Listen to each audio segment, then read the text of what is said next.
Happy Labor Day. Well, I'm sure many of you are as uninformed as I am as to the history of Labor Day.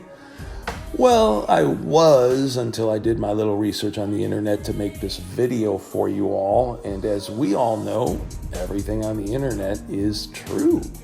Not. Well, I'm sure you do know that this holiday was not designed for shopping and barbecuing, although that is what many of us will do on this great day. So let me just give you a quick Cliff Notes version of the history of our Labor Day holiday.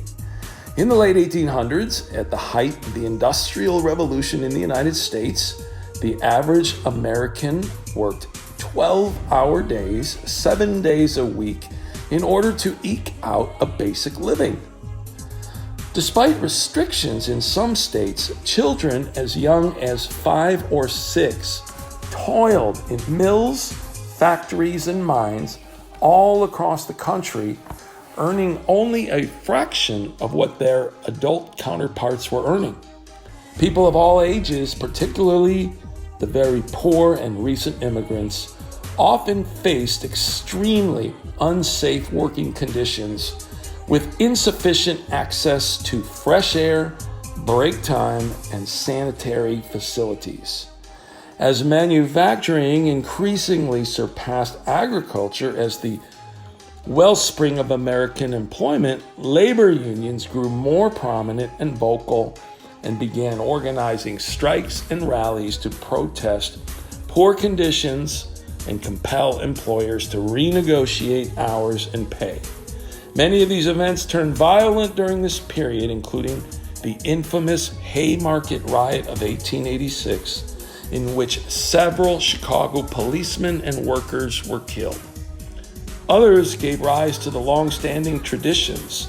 On September 5th, 1882, 10,000 workers took unpaid time off to march from City Hall to Union Square in New York City, holding the first Labor Day parade in U.S. history. On June 28, 1894, President Grover Cleveland signed the Labor Day holiday into law. More than a century later, the true founder of Labor Day has yet to be identified. Although the battle over these issues would seem to have been won long ago, this issue is really starting to come back, not for manufacturing workers, but for highly skilled white-collar workers, many of whom are constantly connected to work. If you work all the time and never really take time off for a vacation, I'm challenging you, you, to make a decision that honors the original spirit of Labor Day. Give yourself a day off. Stop working, shut off your phone, your computer, all of your gadgets, then barbecue and shop like it's 1999, like the original Labor Day pioneers did over a century ago. Be safe out there, God bless, and have a happy Labor Day celebration.